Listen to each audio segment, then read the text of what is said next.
Welcome everybody to this edition of Major League Baseball, presented in MLB The Show 20. So I'm your man for the night, Christian, the baseball buff, and I'll be bringing you guys full commentary of this opening day matchup between the Philadelphia Phillies and the Miami Marlins. And we're all set for this lovely opening day, as you can tell. There's a lot of excitement here in Marlins Park as the Phillies and the Marlins get their first game underway, and first pitch will be coming up soon.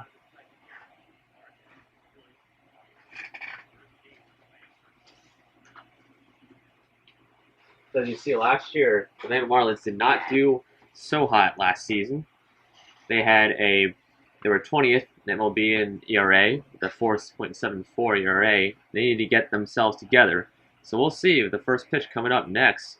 Sandy Alcantara versus Aaron Nola. It should be a great matchup here, as the Phillies will try to come back from their late September collapse. The Marlins will try to break out, or break in, at least their veterans this season. And once again, first pitch coming up right after this.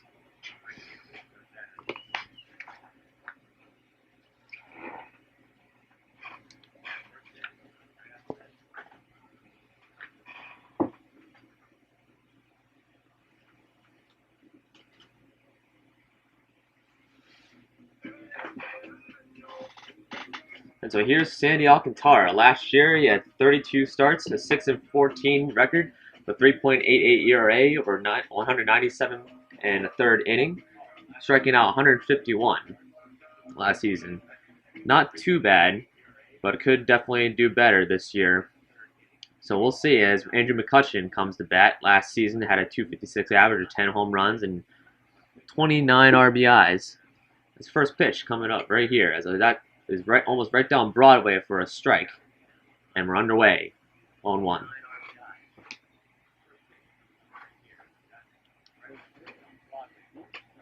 So I thank you guys for joining in today, and as that's a broken bat right to Jose Aguilar, who will step on first base for the first out. McCutchen just did not get out in front of that one in time. And here will be the starting lineup for the Philadelphia Phillies. As we'll get here, start off Andrew McCutchen right there, JT Realmuto batting second, Bryce Harper at batting third, Rhys Hoskins batting fourth, Didi Gregorius batting the fifth spot, Segura, Kingery, and Adam Hazley at the eighth spot, and Aaron Nola, your pitcher, will be in the ninth spot position. Here's arguably the best catcher in baseball, JT Realmuto. Last season had a 275 average with 25 home runs and 83 RBIs with a nice 820 OPS. And today is great weather with the 84 degrees and clear skies, as you can tell. So it's going to be a warm one, but a great one. Here's the 0-1 pitch to JT. I'll be outside, 1-1. So for the Phillies last season, after JT was traded to the Phillies, he was looking to break out just as his other counterparts did, as that is fouled off to the right side, 1-2. But for JT, he was looking to be like his former teammates Christian Yelich and Giancarlo Stanton, going out of Marlins Park and trying to do a bit much better. And last season, he just did that, as JT swings and misses at that 96-mile-per-hour fastball up in the strike zone for the second out. We'll take a look at that one again. Alcantara just brought the heat right on JT. As you just see, he just couldn't get himself around early enough to get in front of that one, or possibly lay off a little bit. And here's the man you do not want to have a pitch right over the middle for, Bryce Harper. He put fans in the seats, did Bryce, and last season he had 35 home runs, 114 RBIs, and batted a nice 260 for what he's usually used to, at least in the past.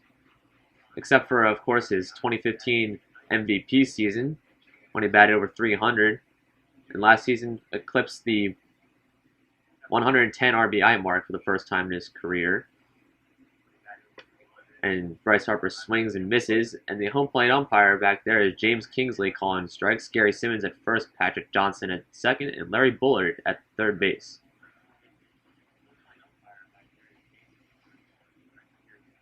Here's a 1-2 pitch. Bryce Harper, he'll swing and cork one to first base, but Jesus Aguilar is there in time again to get the third out.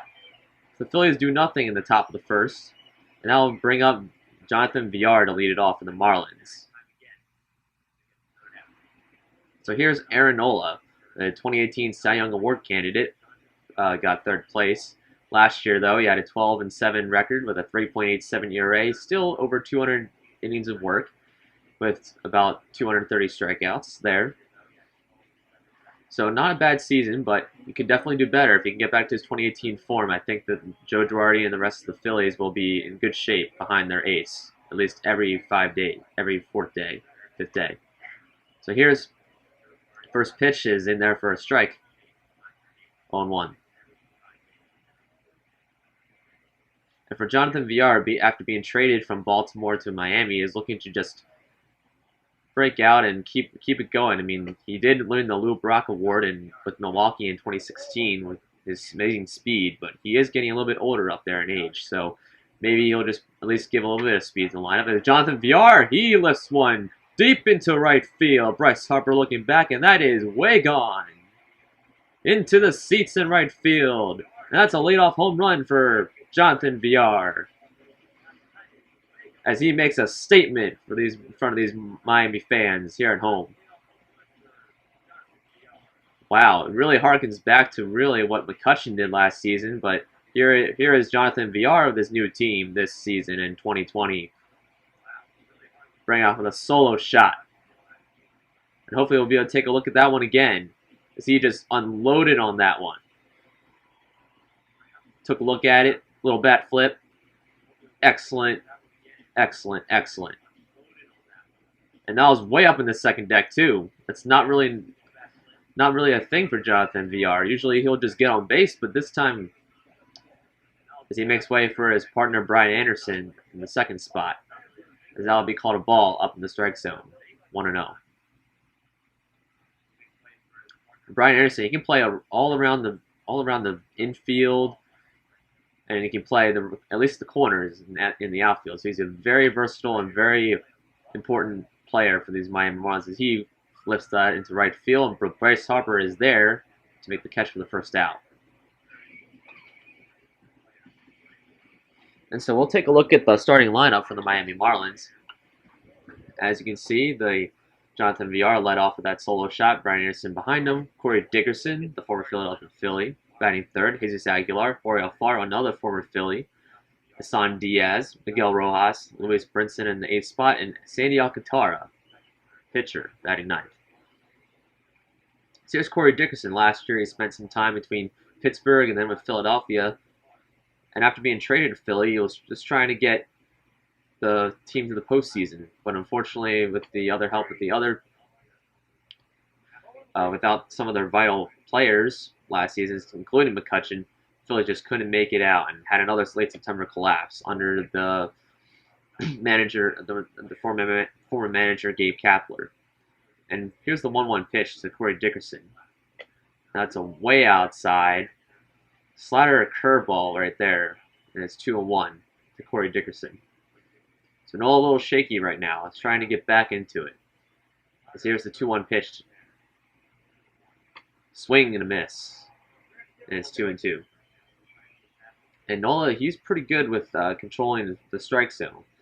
Of course, maybe it's some opening day jitters, you know what I mean? So we'll see what happens here.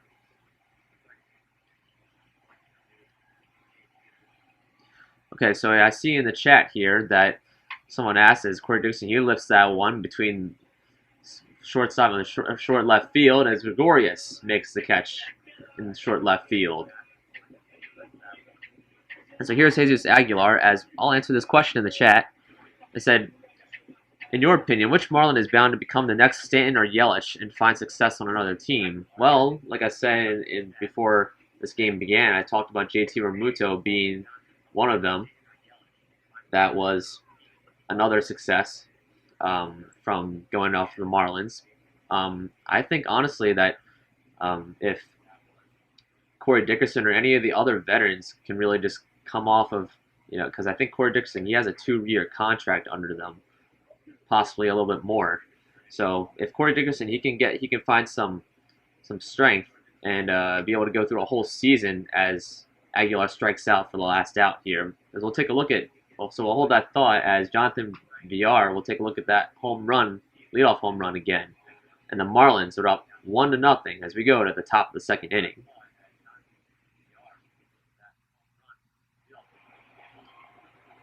And so after that solo shot, which was very exciting, we will go to the top of the second and we'll bring up Rhys Hoskins. Last season, he had a .226 average with 29 home runs, 85 RBIs. He was a home run derby participant in 2018 where his buddy was batting third today, Bryce Harper, he won the home run derby. So look at Hoskins' history versus Alcantara. He's 2 for 5 with a home run. So that's a 400 average right there. And we'll see if he can add on to that here.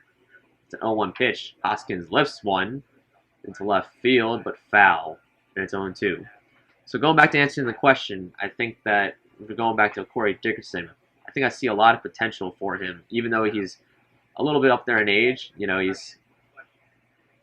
He's 31 years old, but he can still have room to grow, especially with the DH coming out soon, hopefully, maybe for both leagues, and especially now today, if we're talking about real life, with the resurgence of baseball coming in late July, as Hoskins ripped one to center field, but Brinson was there to make the grab. We'll take a look at the defense for the Miami Marlins.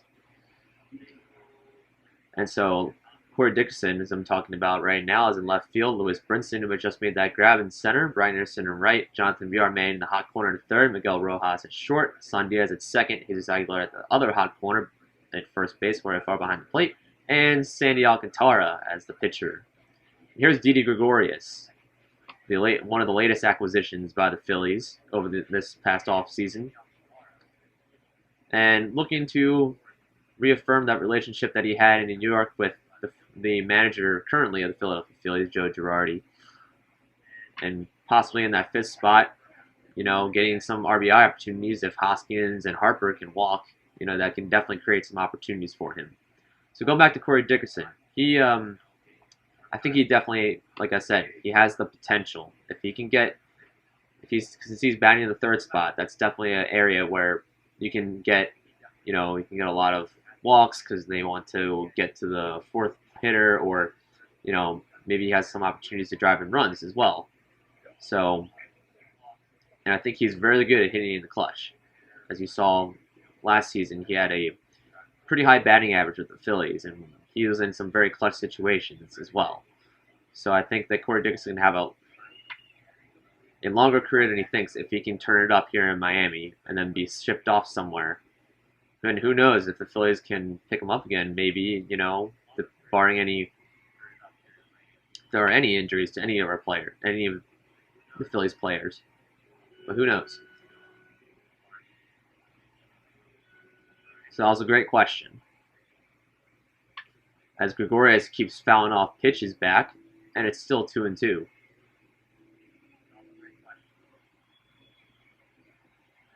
The 2-2 pitch here to Gregorius.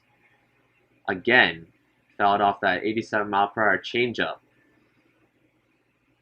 So he's very good at that, and that's what the Phillies want from any hitter in their lineup, is to just extend the count and work through the pitchers, but also work on getting on base as well.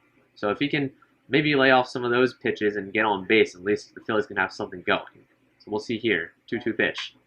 Again, fouled it off, 2-2.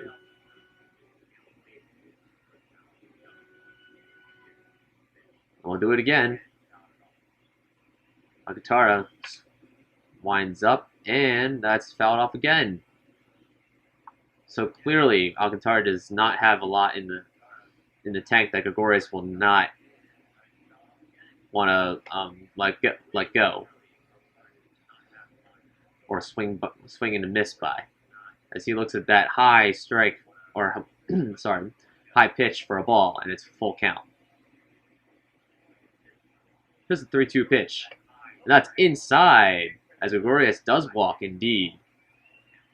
And that will bring up Gene Segura, Gene the hit machine, coming up and hopefully trying to get on base again and trying to get into Sandy Alcantara's head here.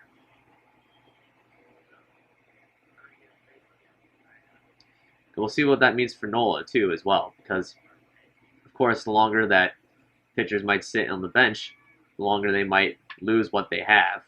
And obviously, I mean, of course,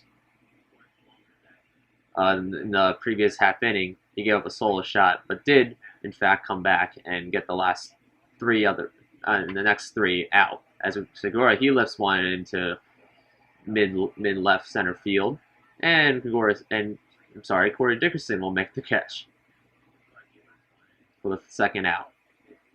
And so that will bring up Scott Kingery to the plate. Last year, Scott had a 258 average with 19 home runs and 55 RBIs, and led the Phillies in stolen bases, along with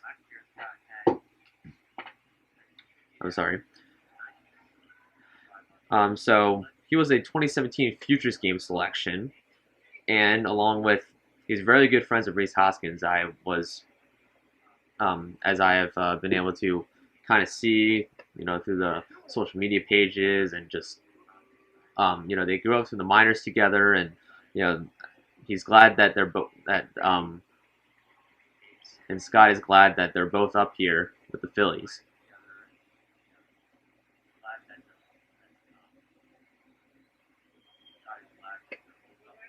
And that's another ball from Sandy Alcantara, and on deck is Adam Hazley, as the count is 3-1. And here's the 3-1 pitch to Kingery. Swing and a miss. As you can see there in that graphic, the Sandy Alcantara has thrown 25 pitches in this entire inning. That's not what you want to see from a pitcher right now. As Kingery just fouled that way inside fastball off to the right-hand side, and it's still a full count. Kingery will ground that to the shortstop, and Miguel Rojas will send it over to Aguilar for the third out. So nothing doing even after the Gregorius walk for the Phillies, as they'll leave a man on first, and they'll bring up Jorge Alfaro to do up for the Marlins, along with Diaz and Rojas behind him. And here's Jorge Alfaro last season. He had a 262 average, and with 18 home runs and 57 RBIs, trying to rival JT Realmuto for one of the best catchers, but doesn't exactly have the offense that you would think to rival JT. But he can get up with the arm of JT if he wants to, and the pop time as well. But JT does reign supreme on all sides.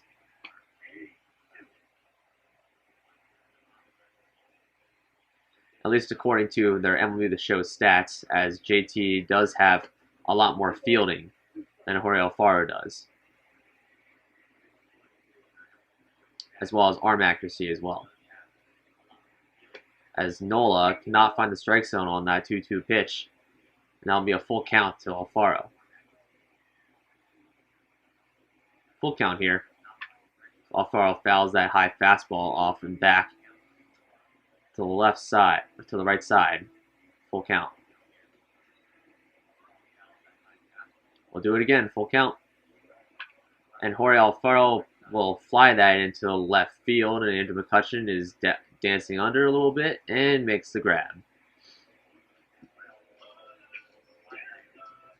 I'll take a look at the defense for the Philadelphia Phillies right here, as McCutchen right there just made that catch in left. Adam Hazley at the center field. Bryce Harper man in right. Gene Segura at the hot corner at third. Gregorius at short. Kingery at second. Rhys Hoskins at the other hot corner at first. JT Realmuto, the 2019 Gold Glove Award winner, as well as the Silver Slugger Award winner for catchers. And Aaron Nola at the pitcher spot.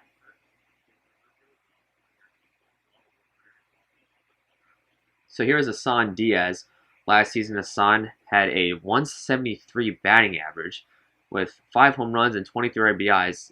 However, he only did have 179 at-bats, so it's a very small sample size compared to what some of his other teammates have got last season, as he was just called up. And interestingly enough, he did hit his first Major League home run off Jacob deGrom, the 2-time Cy Young Award winner for the past 2 years. So that was somewhat of an accomplishment, and if you remember that, harken back to that clip of his father reacting to it. And that was just amazing to see as he struck out here off Nola for the second out. And I think that with a full season, Hassan can really establish himself. So we'll see here, as even though he struck out in his first one, it doesn't mean that he'll have plenty more to go if he can really establish himself as the Marlins' future second baseman. As here is the longest tenured Marlins so far, Miguel Rojas. And Miguel Rojas, he made his major league debut with the Dodgers in 2014, but then he was traded that December from Miami to LA for none other than D. Gordon, who's now a Mariner, or with D. Gordon, I'm sorry. As Miguel Rojas, he lifted that one into left field, but that was foul, very foul. The 1-2 pitch, Miguel Rojas, and Miguel, he'll get a rip on that one, sending McCutchen to left center field, and McCutchen will make the catch right there. So same thing for the Marlins, nothing doing, and they don't even get a man on base either. So Nola, pretty strong except for giving up that solo shot, but has come back, and we'll go to the top of the third inning. It's still 1-0. And here's Adam Hazley.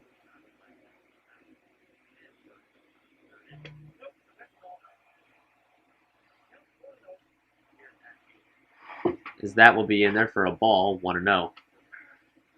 And that's another high fastball, but that's called for a strike this time. So it's 1-1. So now it's 1-1. Here's the 1-1 pitch.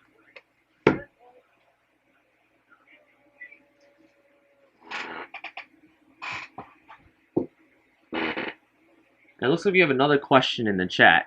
So it says, who is your most underrated player in the MLB? That's a great question. I honestly think that I would definitely have to think on that a little bit. But if I do have to say, I think that Bryce Harper is still underrated, as Sandy Alcantara walks Adam Hazley to bring up the pitcher Aaron Nola. We'll see what Aaron Nola does as he gets signs from the dugout here. But I think that Bryce Harper is still one of the underrated players, as, you know, coming back from his 2015 MVP season, everyone thought, oh, he's going to rival Mike Trout. Basically he's the NL version of Mike Trout. But, everyone has to realize that Bryce Harper is meant to just be, as Aaron Nola will try to bunt, but he bounces it to the pitcher. The pitcher gets the force out at second. So therefore it goes for naught there. As that will turn over the order and now bring up Andrew McCutchen. So I think that Bryce Harper, even though he's very good in the clutch, there's a lot of positive things about him, but within today's environment, there are a lot of speculations that because he was given that 13-year, $330 million contract, that he needs to live up to, like 40 or 50 home runs and 130 RBIs, that type of contract. But that's not what he was meant to do. And obviously, they wanted to rival the Dodgers, what they wanted to offer, and the Giants, what they wanted to offer. So that's what the Phillies ended up doing, and that's very good, as Aguilar sends that right to the second base shortstop, Miguel Rojas. And that will be a double play as the Marlins get out of that one right there with a nice swift double play, a 3-6-3 double play, which is not common. We'll go to the bottom of the third inning. Still 1-0 Miami. And here's Lewis Brinson, batting in the 8th spot, who last year also had a 173 average with 0 home runs. Not really known to be a, your power hitter, obviously, with him batting 8th. He only had one stolen base, which really isn't what you want to see from a center fielder. You want to see more speed on the bases, and I always think of the Ben Revere's of the world, and your Ender Inciartes, and your as Nola loses control of that pitch that was inside, meant to be inside, and nicks Lewis Brinson on the elbow. Luckily, he had that elbow guard there, and Lewis Brinson will be on first base with the pitcher spot coming up. So here's Sandy Alcantara. We'll see if he's up for bunt, and we'll see what the result is in a short while. But answering the question, I do again, because of the contract and because of the hype that surrounded him in last season, like he didn't live up to what Phillies fans and what in general and what other fans of just baseball were willing to see from a 13-year, $330 million man. There's just a lot of pressure that goes with that, and I wish obviously that he did that. He would have hit so and so 50 or so home runs and all that other stuff. But as Sandy Alcantara strikes out trying to bunt, not something you see every day, but gets the job done right there for the Phillies. He's able to bring up Jonathan Villar. You gotta watch Lewis Brinson's speed there, but again, with JT Realmuto's arm, you may not want to think twice before running on him. We'll see here, as these are two speed demons, one on first base and the other in the batter's box here. And with Jonathan Villar in the left-handed batter's box, he can fly down the bases. And there's Joe Girardi giving him the signs right there.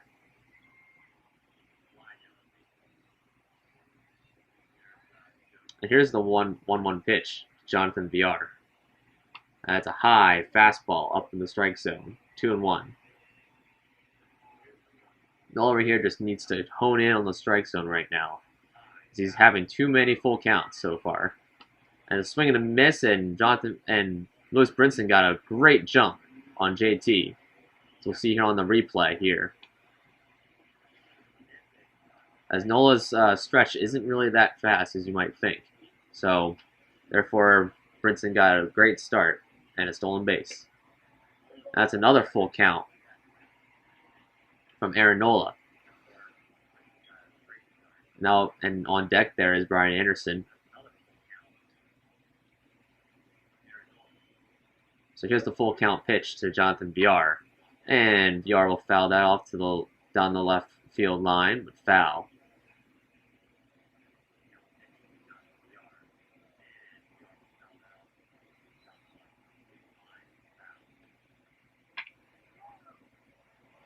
As Jonathan Villar ripped that one into the down the right field line seats. Foul. 3-2 pitch again, and called strike 3 on that nasty curveball right there from Aaron Nola. That's something you would expect from a man that relies on his curveballs for a lot of his strikeouts there. Now I'll bring up Brian Anderson with a man on second and 2 outs. First pitch is fouled back, 0-1.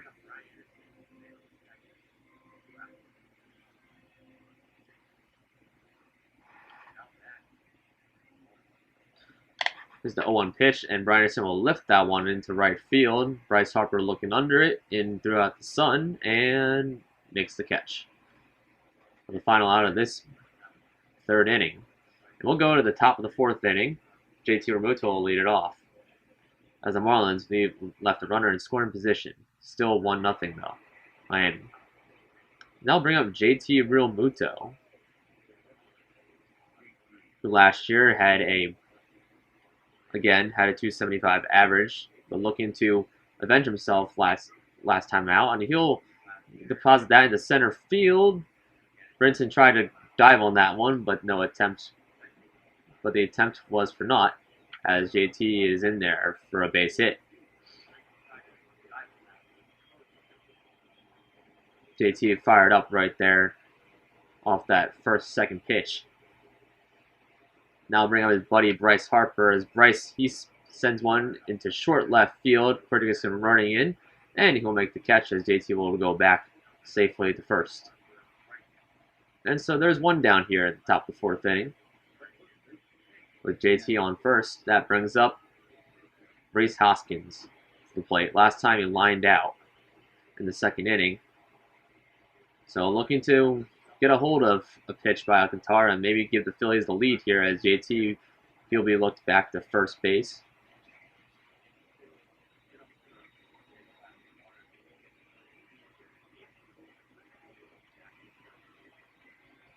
Here's the first pitch to Hoskins, and that'll be outside, 1-0.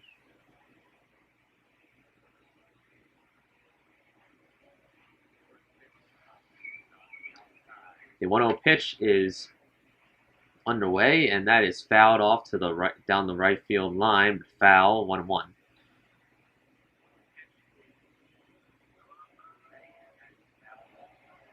And the 1-1 pitch, and JT is on it.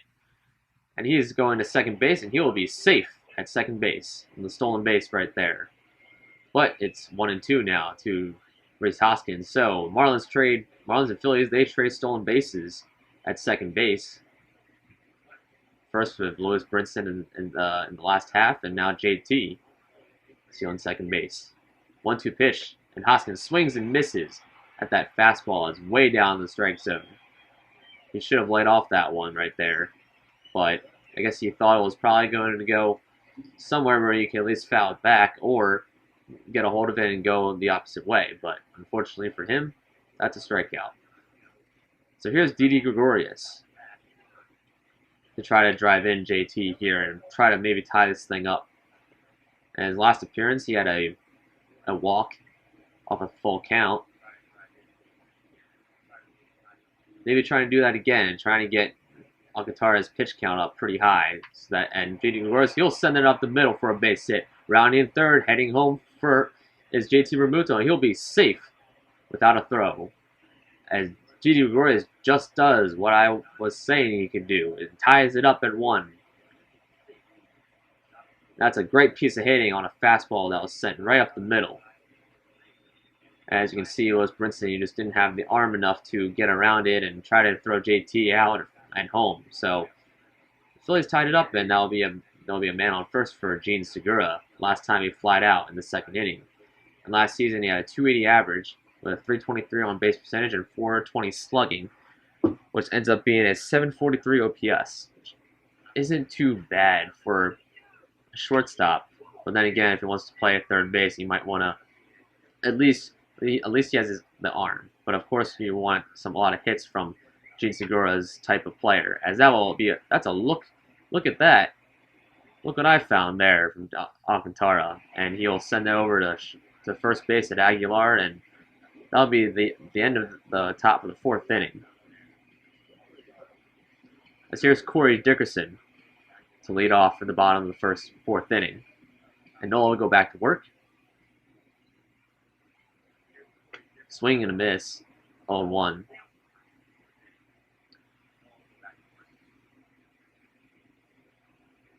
Another swing and a miss from Aaron Nola. Looks like a changeup right there, 84 miles per hour. And now it's 0-2. 0-2 to Dickerson now. It's a fastball high and inside, 1-2.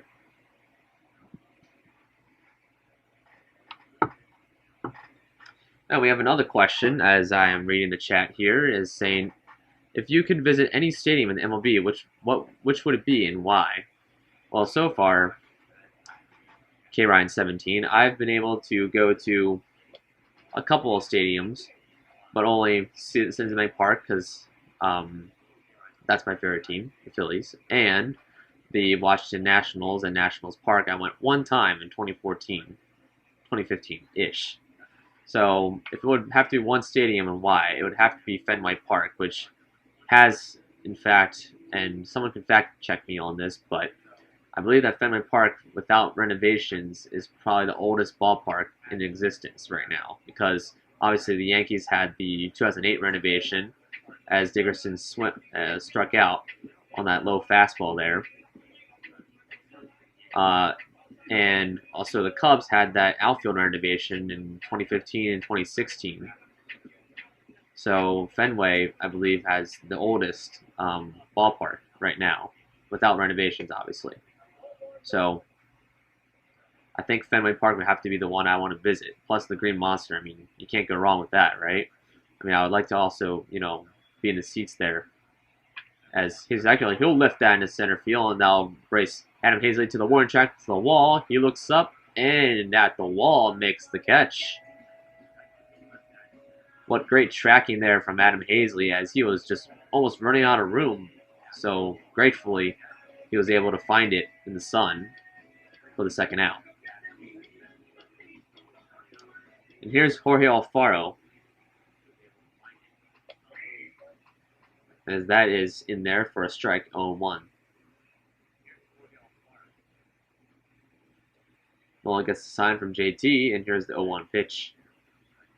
And that's a called strike, low and a little bit on the outside corner, but that is called a strike, 0-2.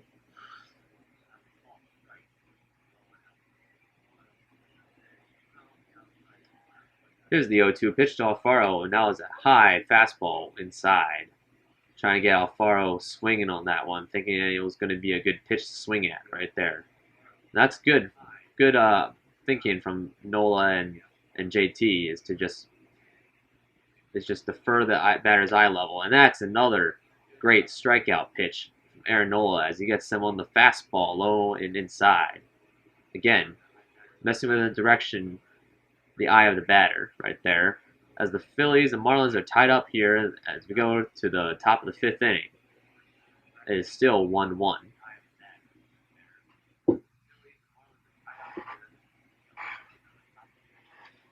Oh, yes. All right. Yeah. Fenway is the oldest. Thank you for doing that research, K-Ryan17. And it's been open since 1912. Wow. Yeah. So there you go.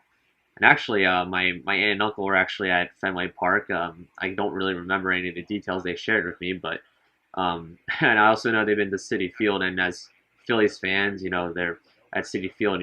That's not a welcome sight. But maybe that'll be another one because I do have friends that are actually Mets fans too. So I mean, we'll see. We'll see. Anyway, Scott Kingery leads it off for the Phillies as they'll be fouled off to the right side, 0-1.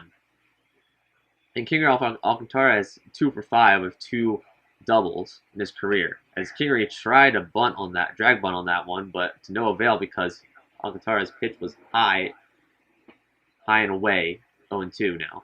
Kingery, he lifts one into center field, back, and just gives a courtesy look, and that is gone into deep center field for Scott Kingery as the Phillies take the 2-1 lead.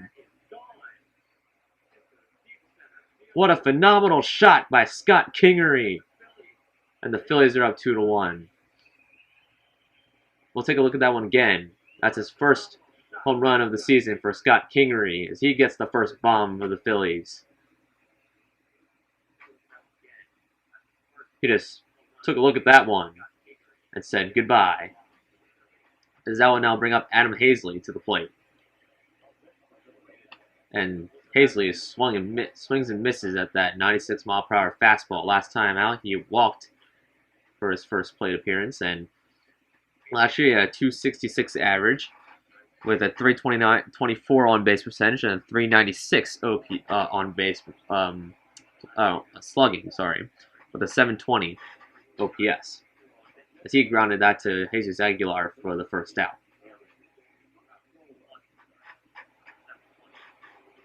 Now I'll bring up Aaron Nola. Last time he grounded out to the pitcher for the force out at second base, trying to bunt. And this time with no one on base, he'll just be told to just take a hack at it if he sees a pitch that he likes. But that one he didn't like, and luckily it was called for a ball as Nola on the 1-0 pitch swings and misses at that fastball. Almost down Broadway, but not quite. Just couldn't get himself around to it. And the 1-1 pitch is inside and down, call for a ball, 2-1. So Alcantara threw a 4 1/3 inning. He's at 65 pitches, which, again, monitoring his pitch count, is probably not the greatest position he wants to be in, but as he gets a swing and miss from Nola and makes it 2-2.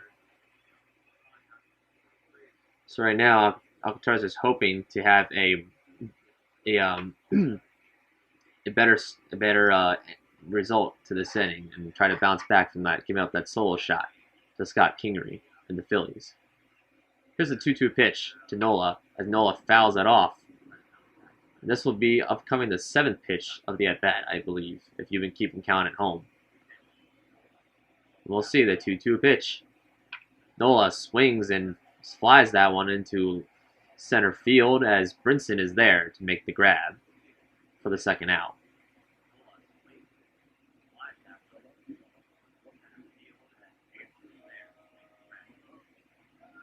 And now we'll turn over the order again for the Phillies. This time it's their 3rd time through the order. So we'll see what kind of pitches that Alcantara and Alfaro can cook up here against the Phillies line for the 3rd time now. First pitch to McCutchen is low and away, ball 1.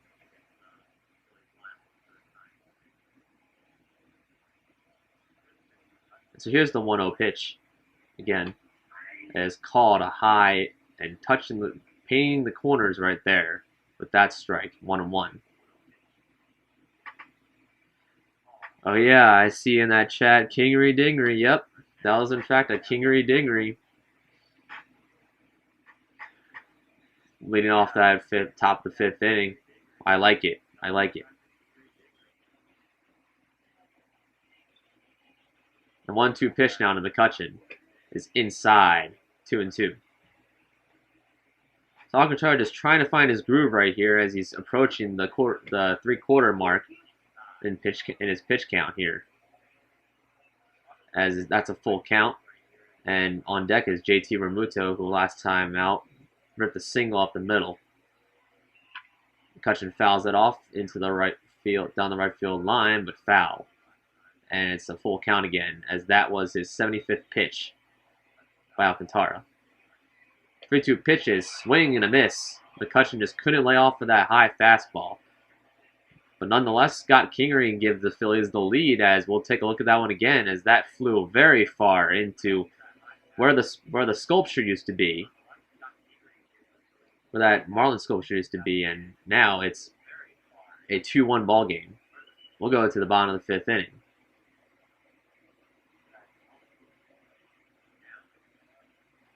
And so, if I can only imagine what Howdy Watney is saying, as we can't hear her, we got talking about the Marlins and trying to get themselves into a better position right now because they only have 1 hit going into this bottom of the 5th inning. And here's Hassan Diaz as the Marlins, as you see right there on that graphic, Jose Urena is in the bullpen for them.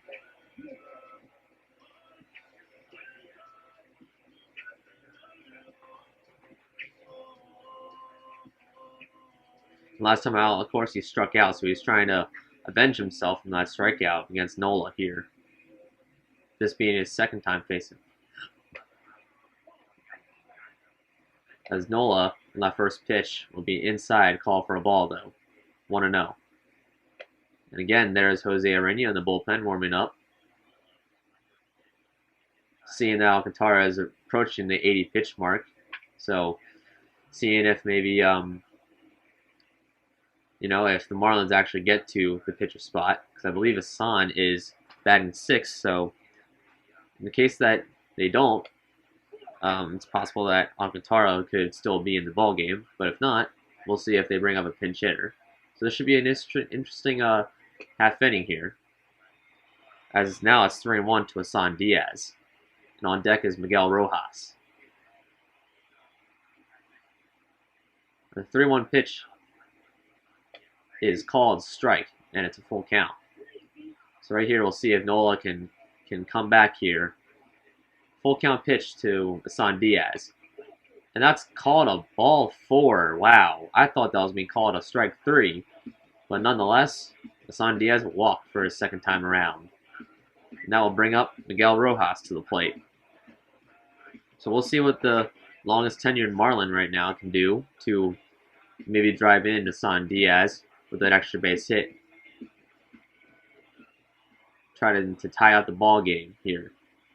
That's all you're kind of looking for if you're the Marlins right now, and that will be sent swiftly to third base at Segura and to Kingery, and Kingery to Hoskins.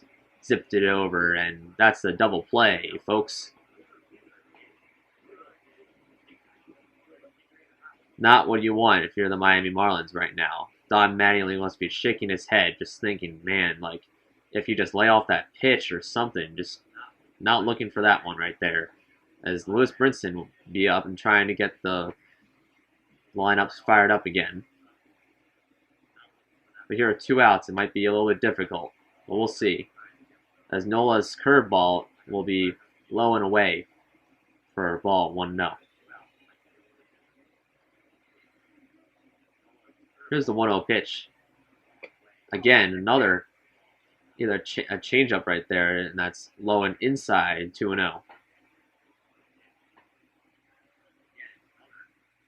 So here's another question posed here, saying, are you for or against a universal DH?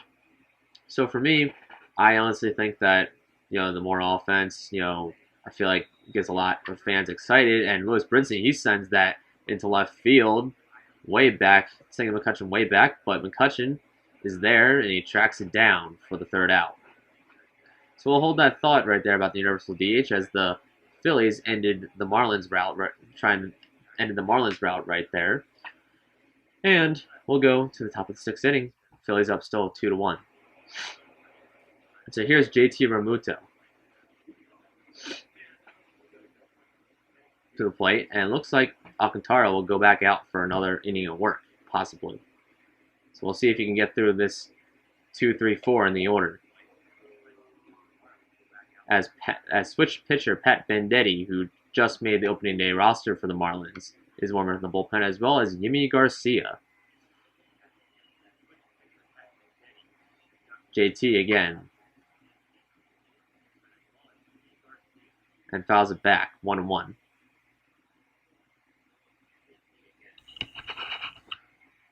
The 1-1 pitch to Realmuto is sent into center field, and that'll be dropped just right in front of Lewis Brinson for another base hit.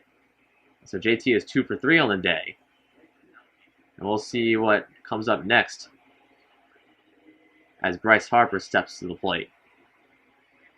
As Realmuto is looked back to first base before the first pitch. So again, I am kind of for the universal DH in my opinion, even though I do like my pitchers who rake hashtags. The hashtag pitchers who rake. I always like to see like the magical Bartolo Colon moment, and Mad Bum at the plate, and it's just it take away a lot of some excitement, but I honestly think that it's honestly coming. Not saying that I'm I guess. But if I had to pick a side, I would kind of be for, because, it allows pitchers to, just focus on the pitching side, and obviously if they really want to, if they have 2-way players, like there's a lot of them, in the recent drafts. So I mean, who knows? We might just have more 2-way players, in that way, they can play the field as well as pitch if they need to, like every maybe like in between their starts or whatever have you here. As Bryce Harper walks right there, and now with no outs. And looks like Don Mattingly is signaling for a pitching change, as Alcantara just couldn't find the strike zone after that Realmuto hit and walked Harper. So that'll be it for Sandy Alcantara after 5 innings of work, giving up 2 earned runs and leaving 2 runs on base that he is responsible for. So not the best start here, as Sterling Sharp, the rookie, in fact. So neither Yimi Garcia nor Pat Venditti are in the game. Somehow they just brought up Sterling Sharp, who's making his Major League debut, guys. Major League debut alert here for the Marlins. Last year in the minors, he had a 3.53 ERA, having a 5-4 record, starting 12 games in the minors, striking out 52. And this kid was drafted out of Drury College in Drury, Missouri. That's a kind of a tongue twister. By the Washington Nationals in the 22nd round of the 2016 draft. And today, he'll be making his major league debut in 2020, folks.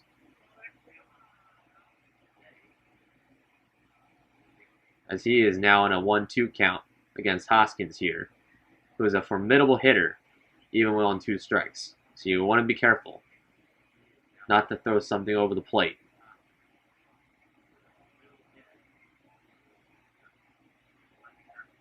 Here's the 1-2 pitch. Hoskins looks at that one.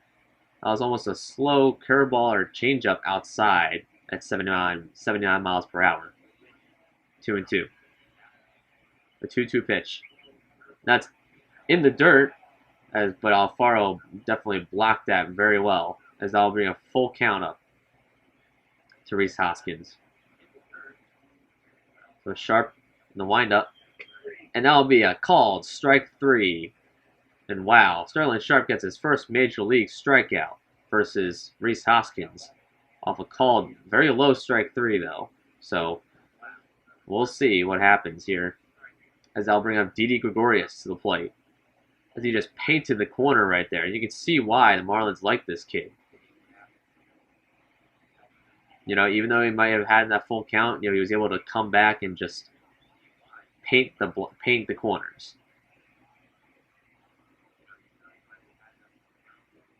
And Didi Gregorius, he'll rip that one down the right field line, and that'll drop in for an extra base hit. Rounding third, heading for home is J.T. Realmuto, and he will be safe. As Gregorius stops at first, though, so it will not be an extra base hit, but Harper does advance to third base from first to third. So that'll be a man on first and third with 1 out as Gregorius drives in another run. And it's now 3-1, Philadelphia. Now I'll bring in Gene Segura. And another pitch in the dirt, but Alfaro is there to block it again very nicely. 1-0. As last time out, Gene Segura, he grounded out. So he's looking to, as he's 0 for 2, looking to get on base here. Sterling Sharp, another great pitch inside 1-1 on that inside fastball. 1-1 pitch. And Segura, he grounds out to the shortstop Miguel Rojas to second base in time from second base to first base for the double play.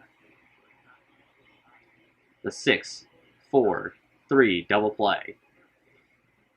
As the Phillies do not get that runner from third again, but do get another run on the scoreboard, and it's 3-1. And so the Marlins will go to a pinch hitter here, taking out Sterling Sharp from the pitcher's position and bringing in Garrett Cooper, who last year and could be rivaling Jesus Aguilar, as he pops that one up into center field. Adam Hazley is there though for the first out.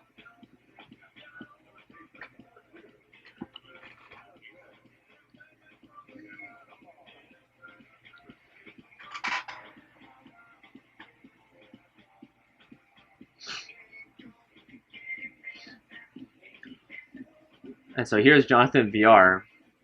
My apologies, everyone. My nose is a little itchy today. But anyway. So that's a 1-0 pitch called 1-0 pitch now. And another ball. Wow. The umpire is not giving him a lot of pitches right now outside. Especially on that curveball right there. He tried to get down, but just kind of slipped out of his hand, it seemed. And it's 2-0 to the Jonathan VR. And that's a called strike, low and inside, 2-1. So another question, saying that, do I think that what can MLB do to generate more interest from the U.S. in general? as Nola does not get a call on that one, and that's 3-1 to Jonathan VR. I think that honestly, because I know that MLB.com has there's a lot of blackout restrictions. I feel like they could definitely try to release those, especially since if we're talking about, obviously right now with the situation, um, and the fact that there'll be no fans in the stands, as Jonathan VR swiftly sends that into to shortstop, and Glorious sends it over to Hoskins for the second out. So that'll be a 6-3 play on that one. 6-3 ground out. Now I'll bring up Brian Anderson, who had 2 flyouts today. So looking to get on base for his team here. And Nola gets another pitch down in the strike zone, called for a strike, 0-1.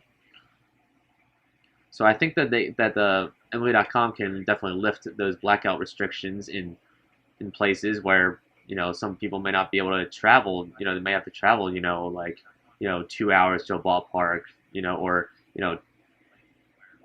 pay, maybe cannot pay for the TV or whatever. I think that they can definitely lift those and make the games more accessible to a wider audience that way. As I've kind of been looking at the social medias and platforms and seeing that everyone's talking about the blackout restrictions and how those kind of affect a person's ability to actually watch baseball and be a part of it. So I think that, of course, with more community engagement, since there's a lot of different streaming platforms that MLB last year kind of tried out with, including Facebook and YouTube, and I think that it can really prosper from this and making it more interactive, these live streamed games and stuff. So we'll see what happens as Nola strikes out Brian Anderson to end the 6th inning. As we'll go to the top of the 7th inning. Phillies still 3-1. And here's Yimi Garcia, who last year had 64 games, a 1-4 record, was 0 for 3 in save opportunities,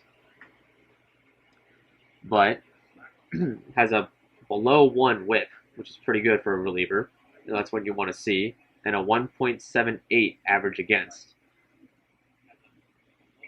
Just something to behold as Scott Kingery tries to drag bunt there, and wow, Jonathan VR just zipped that one off the bare hand and got Kingery in time. What a terrific barehanded grab play by Jonathan VR for the first out. You see in the bullpen is warming up as Pat Venditti, the switch pitcher, once again, and Adam Conley, who is the left-hander. And so here's one out here in the top of the 7th inning as Adam Hazen looks at that slider outside, 1-0.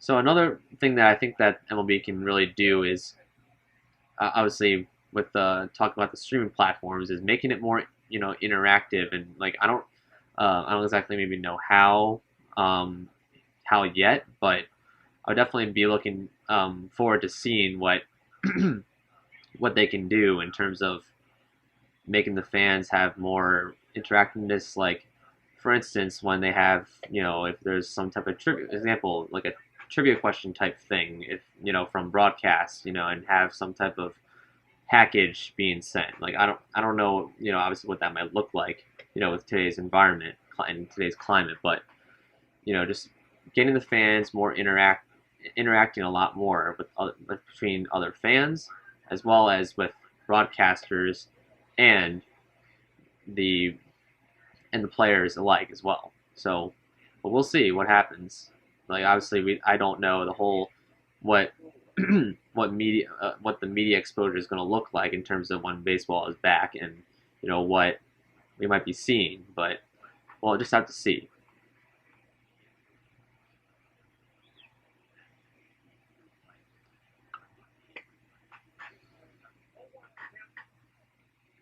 So here's Aaron Nola. The last time out, he flew out.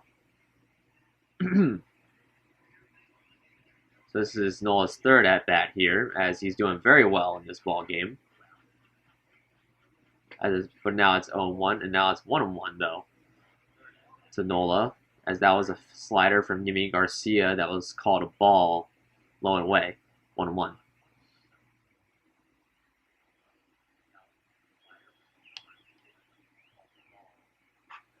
And the Phillies here, looking to just keep themselves away from a hot Marlin, getting the Marlins lineup hot here, and just trying to either get more offense and trying to get this away, or just keeping the pitching up, 100%, keeping it the same way that it was consistently. And obviously, as Nola's been the only pitcher, but that's got to be relayed to the bullpen, just saying like, hey, let's keep it going, even if Nola is taken out. Like we got to all work together as a team, obviously. And that's the only way that the Phillies will actually win games this season, and win them frequently. As we'll take a 7th inning stretch, and it'll be to the bottom of the 7th. Phillies still have 3-1. And now bring up Corey Dickerson, who last time out struck out on a full count from Aaron Nola. That's Corey Dickerson. He'll ground that to the second baseman Scott Kingery, and he'll just freeze that on over to Rhys Hoskins at first for the first out. So 1 pitch, 1 out here. And that will bring up Jesus Aguilar to the plate, who's looking to have a bounce back season, as last season with Milwaukee was not as great as his 2018 form, where he was an all-star and had over 30 home runs and reached the 100 RBI mark.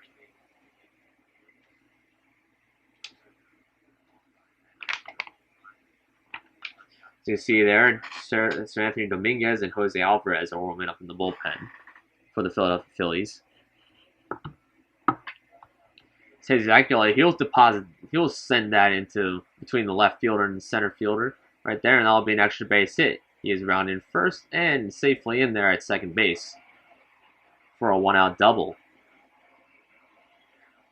And he is showing off the power in the gap with Jesus Aguilar gliding into second base. You see there, just connected very well and was able to aim for that gap between McCutchen and Hazley. So that will bring up Jorge Alfaro to the plate, as Nola, coming up to the 90 pitch mark almost. As Jorge Alfaro, he is 0 for 2 on the day. Last time struck out and looking to avenge for his 0 for 2 performance so far. Swing and a miss on the inside fastball, 1-1. Nola just blew that one by him. The 1-1 pitch is in there for a called strike, 1-2. Another fastball at 92 this time. Nola at 88 pitches is still going pretty strong, and that's what the Phillies are looking for in their ace at the top of the lineup that can go pretty deep in the game. 7 innings is pretty deep these days for starters. So this is good for the Phillies. Good sign that Nola might be trying to come back to his 2018 form. And a 2-2 pitch, a swing and a miss. He struck him out. Nola dealing still, even at 90 pitches now. And down goes Jorge Alfaro, who struck out for the second time in the ballgame. Again, they must have taken down Sir Anthony, as Hector Neris is warming up the bullpen now. So it's possible that Jose Alvarez might be coming in the next inning if Nola doesn't want to go another inning. But we'll see here if he can get out of this one. The man on second, 2 outs, and Hassan Diaz at the plate. The count is 1-0. I don't know what Hassan was looking at right there, but that's a called strike. Almost right down the middle right there. 1-1. And Hassan will pop that up into right field. Harper running back. towards the foul line and makes the catch for the third out. So Nola dances out of this one, and only giving up that double to Jesus Aguilar. So Philly's looking pretty good right now, and they're winning 3-1. Here's McCutchen, who's 0 for 3 and struck out his last time out. Just trying to get on base here, as that's not what you want to see from a leadoff guy, going 0 for 3.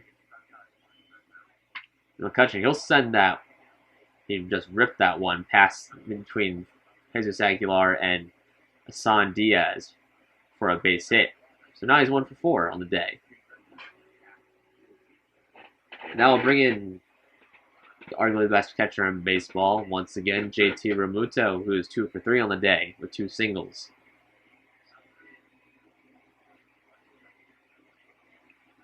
And JT looks at that fastball inside, 1-0, or 0-1. As you can see there, he scored 2 runs, both off of Didi Gregorius' bat, and so we'll see if Didi will come up again. As here's the 0-1 pitch from Yimi Garcia, and that's a called strike up in the strike zone, 0-2. There's McCutchen at first, and again, another question here. Which teams in the MLB are best prepared to win the World Series with the shortened season? That is a great question indeed, because of course, in the short run, at least if as you can see, there are some players that are obviously opting out of the 2020 season because of, the situation, the shortened season. It's only 60 games, as that's a pass ball right there on, and McCutchen will be sliding in very easily into second base. A wild pitch. So that'll be a pass ball on that one, as McCutchen will go into scoring position right there.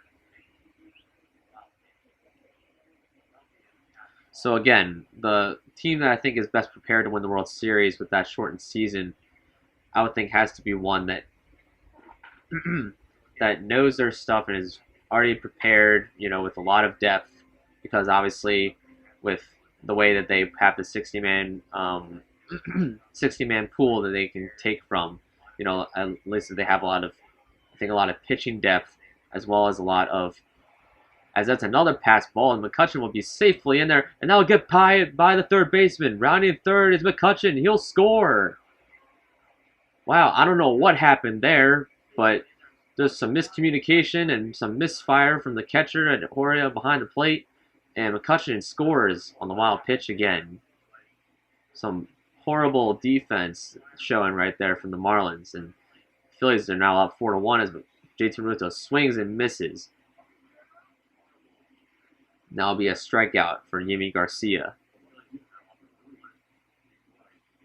So that'll bring up Bryce Harper to the plate. Nonetheless, right now the Phillies are in some good position right here, with the Marlins needing a grand slam to get ahead, or at least 3 runs to tie it. So, and the attendance today number is over 33,000, a little over 33,000. So, the Phillies and the Marlins, thank you for your support, virtual fans. And I thank you for your support so far, from wherever you are right now watching this stream. And if you'd like to see more, please click that notification button for my next stream. I'll be trying to stream at least every Saturday night, with possibly another stream, and I'll update you all on that. If you follow my Twitter at the BB, capital BB, Buff, lowercase b UFF. So that's at the BB Buff on Twitter. So if you want to follow that, and I will keep updating you guys with updates and saying, when that next stream might be, alright?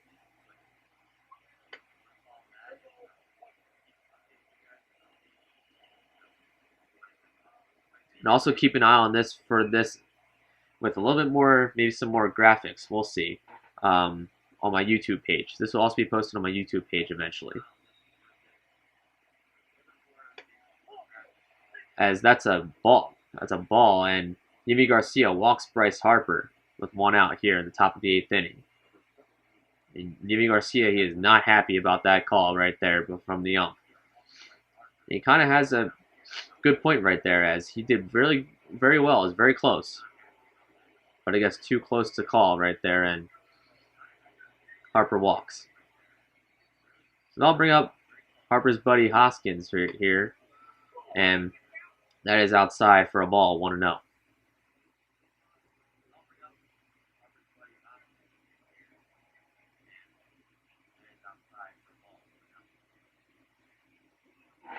And Harper would be sent back, as he was a little bit off the base more than even I think JT was all day today. So luckily he was able to get back in time before being picked off. So here's the 1-0 pitch. Hoskins swings that, and that's right down, ripped down the line, and that'll be it for a fair ball. Base hit. Rounding second, heading to third bases. Harper, and he'll slide in and face head first. And I'll be putting a man on first and third with 1 out, bringing up Didi Gregorius. We'll see if he can drive in another run here, as Didi looks at that slider in for a called strike. 0-1.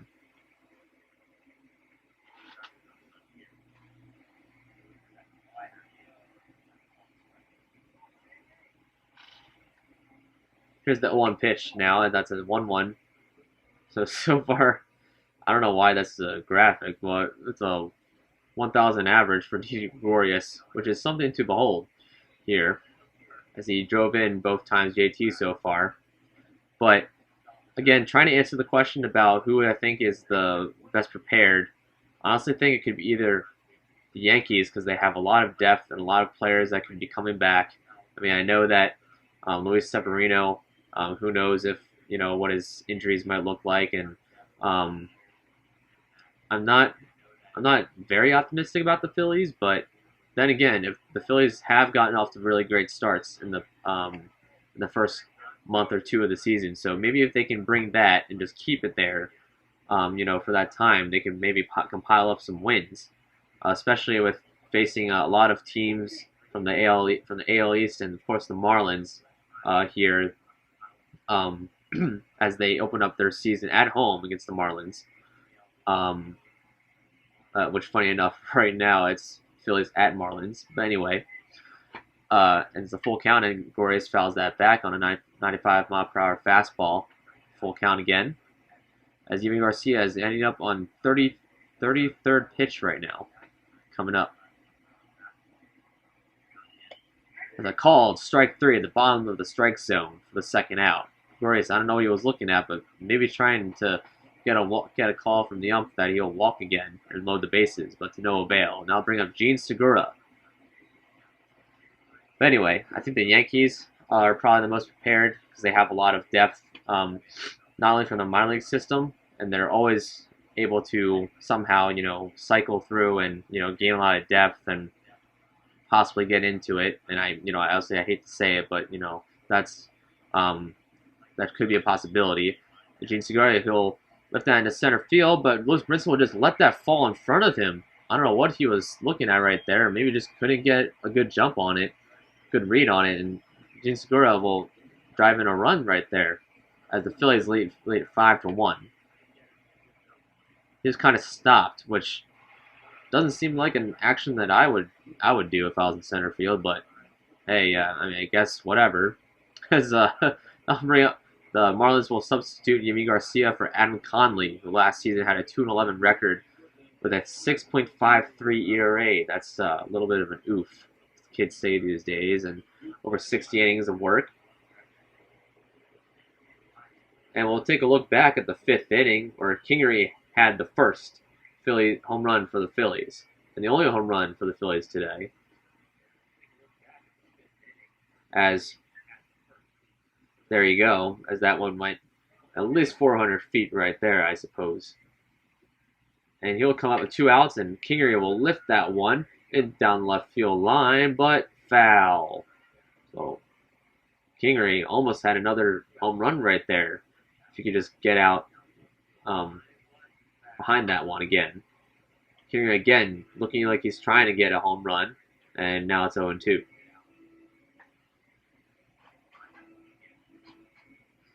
But I think the obviously with the and again the even though I've heard that Ryan Zimmerman is sitting out this season for the Washington Nationals, and did play some pinnacle parts. And obviously he was kind of the heart of the Nationals, but people can be hearts of teams even from even when they're not playing. As Kingery, he'll send that into center field, but that will not drop in front of Brinson this time, and the Marlins will get out of this one. So the Phillies leave 2 men on, and we'll go to the bottom of the 8th inning. The Phillies now leading it 5-1.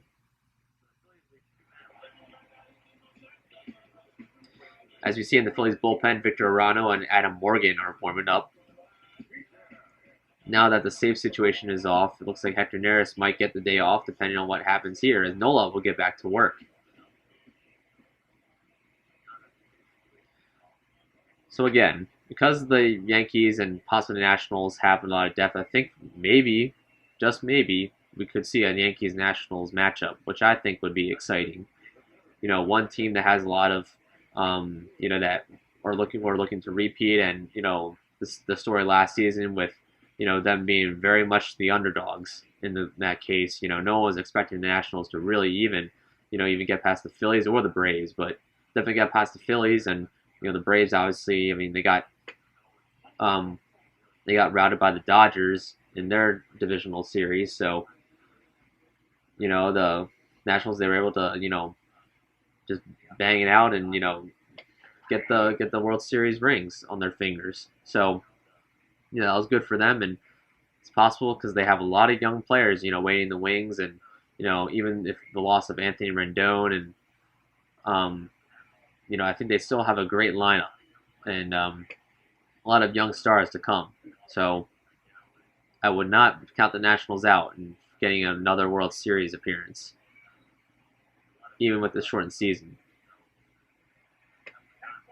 And that'll be a ball 2 on Brinson right there, and Nola nearing the century mark on the pitch count, as Brinson will ground that to second base. Kingery better hurry the throw, and that will be almost over Hoskins' head, but Hoskins was there and to put his foot on the bag, and that will be the second out.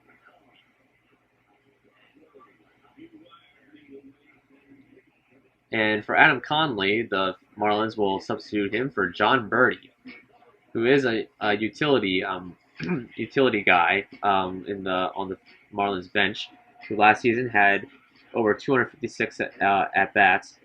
He had a 273 average, 6 home runs, 24 RBIs, and a 755 OPS.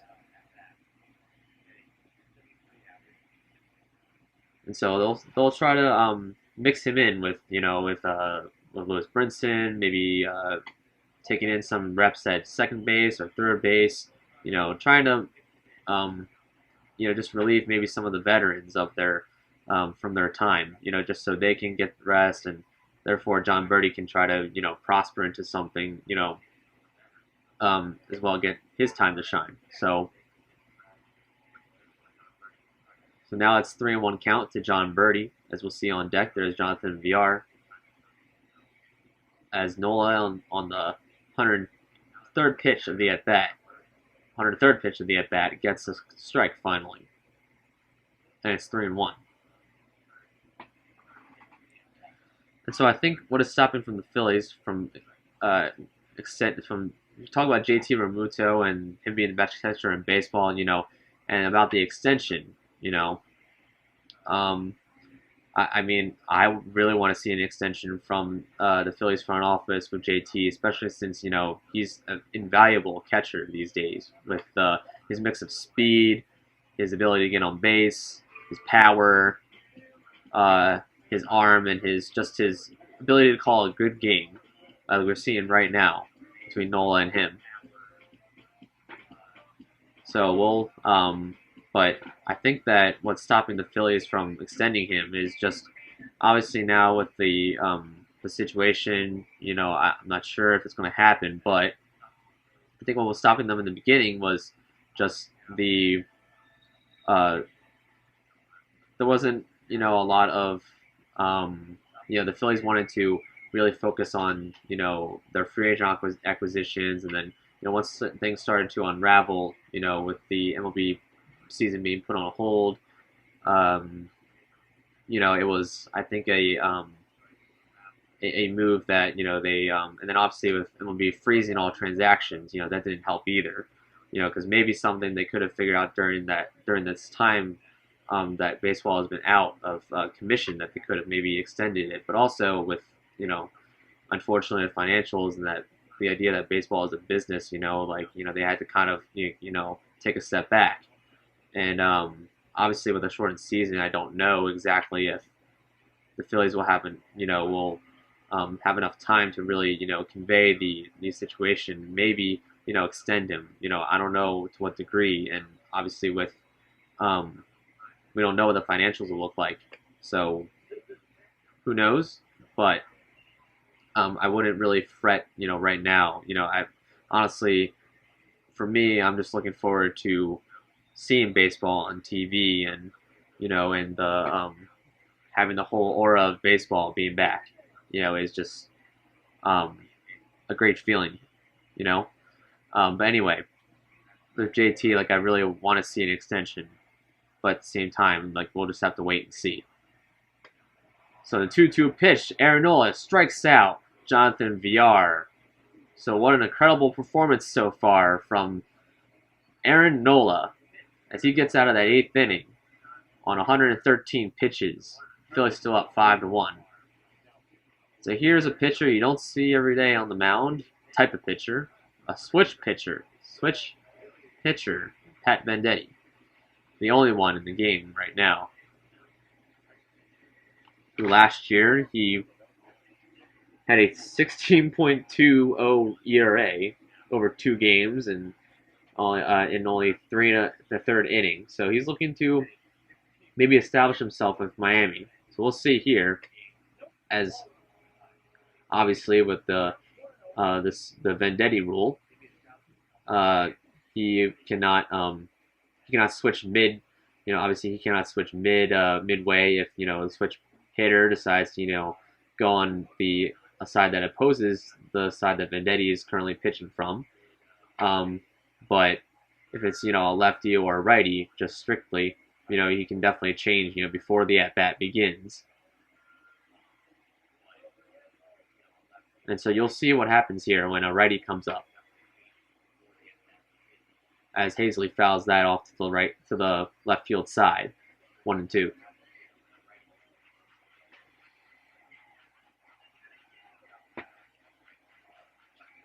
Pat Venditti on the 1-2 count brings a slider into the strike zone, almost down Broadway right there. And that's one, but that's still 1-2 as Hazley fouled that off. Here's the 1-2 pitch. Hazley fouls that back on an 85-mile-per-hour fastball. That's right, folks. That was an 85-mile-per-hour fastball. So with Venditti and the fact that he's a switch pitcher, you probably can't throw that fast, especially with his left side. But we'll see what happens to the right side as he gets a strikeout off Adam Hazley right there for the first out. So, and who knows if Venditti can if he can pick up some good vibes in Miami, who knows where his story can go, because he's been kind of in and out of teams, from training, and he came up with the A's, but he never really got established as one of the established relievers, per se, as Nick Williams will be pinch hitting here for the pitcher spot.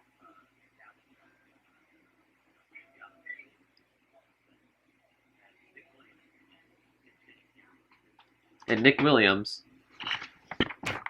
he is a left-handed batter, as you see right there, and we'll see what happens this season. As before Bryce Harper was signed by the Phillies, Nick Williams seemed to be the starting left fielder, and then obviously they signed McCutchen, so he wasn't really Nick Williams kind of sat down towards a bench role again.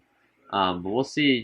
He has done good in the clutch. There's a couple instances last season where he was able to hit in the clutch late in the game, and so we'll see here if he can bring some of that mojo back from 2019.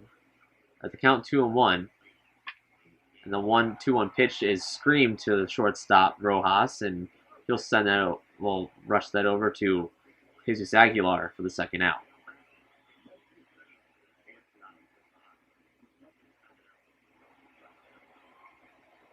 As Andrew McCutchen will come up for his fifth at-bat of the ball game. Facing Pat Venditti, as you see there, because McCutchen is a righty, Pat Venditti switched to his right hand. That's the beauty of having a switch pitcher like Venditti, and only like Venditti in your arsenal. So we'll see if Don Mattingly can use him throughout the season, barring any injuries or possibly if he struggles. We'll see. As McCutchen fouls that off, 0-2 now.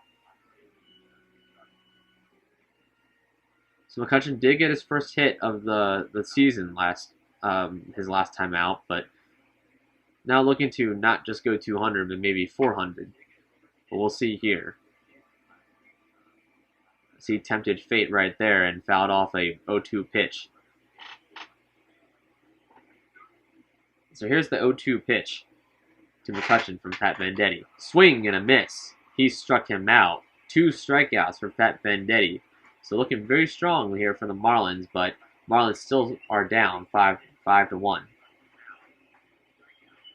As Brian Anderson will come up to try to spark this Marlins lineup that has been very cold this whole game. As Victor Arano will come in to pitch for the Philadelphia Phillies. Last season had only pitched 3 games in 4 2/3 innings and a 3.86 ERA with a WHIP under 1. So last season he was put on the 60-day IL because of some elbow issues, and so he's looking to come back here and be in the same form that he's been in the past. So we'll see. As the history between Arano and Anderson has been 0 for 5 with 2 strikeouts in his career. As Arano cannot find the strike zone so far against Anderson, and that's another slider called a ball, 2-0.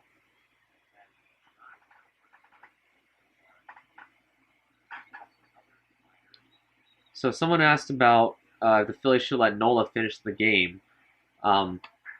Right at that moment where he had he kind of was coming up on the as he was approaching 115 pitches, and I don't think the Phillies really want to especially since this is a whole 162 game season. So obviously you don't want to tire out your pitchers, I think at least, in the first in the first half of the first couple of weeks of the season, and obviously the last couple of weeks of the season, because you're looking at the postseason.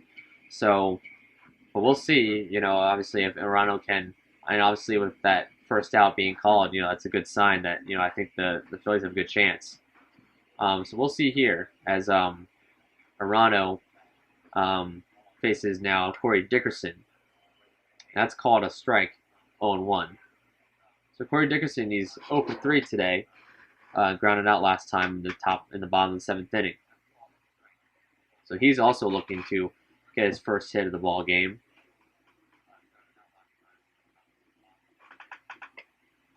But because of, and going back to the question about Nola, and if he should have, stayed throughout and just finished out the ball game, obviously pitch counts are a huge deal these days, and I do understand that pitchers can only go so much, and we don't want their arms to tire out. So, as that is flown out, that is a fly out there to Adam Hazley for the second out.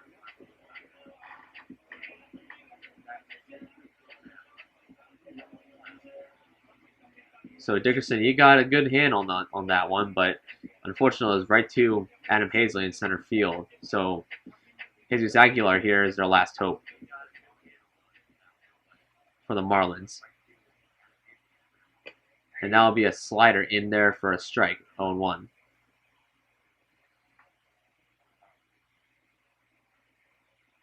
Here's the 0-1 pitch. And his executive ground that, chopped over to third base, and Segura will run that in for the final out of this ball game. So the Phillies here wrap this one up with a solid 5-1 victory over the Miami Marlins. And so, some nice antics there at the end there, and Phillies are excited to start this what if 162 season, 62 game season with a win. So yes, it's a Phillies win. So ring the bell and wish you could hear Harry Callis singing High Hopes. But of course, this is at Marlins Park, but you can sing it at home. And so we'll take a look at the box score. So don't go away just yet. And so with that, as you can see there, Aaron Nola got the win. He went eight solid innings of work, striking out 9, only giving that earned run, which was that solo home run by Jonathan Villar, who had only 1 of 2 hits by the Marlins, and both by the Marlins with extra base hits today, in fact. And and Nola's opposing number, Sandy Alcantara, only had 5 innings of work, and gave up 3 earned runs, 3 strikeouts, giving up 4 hits. So not a great performance, of course, but not the worst that I've seen. So there you see the box score there, or the full line and box score there is Kingery had the 1 home run today for the Phillies, and Segura had an RBI as well as Gores had 2, and Kingery had 1. And the 5th run was scored by McCutchen on some bad defense from the Marlins, with Jorge Alfaro just zooming it past the third baseman Villar at third, and he just couldn't pick it up. So that's why the Phillies have 5 runs. And with that, they did win it. As you can see, the Phillies won it 5-1. And Arano also picked up inning went through an inning of work. So the bullpen got a little bit of exposure today, which was good. And then for the Miami Marlins here, as you see, it's full of a lot of zeros, and not a lot of great things in the strikeout column either. But you see there, the Villar had the only home run, which is a leadoff home run. There's not a lot of games that often that, especially if it's opening day, just a leadoff home run, and that was probably one of the more exciting moments of the game. We'll take a look at that in a little bit. And you see there's a stolen base there by Lois Brinson, who's trying to come back. And you see there, Yimi Garcia got another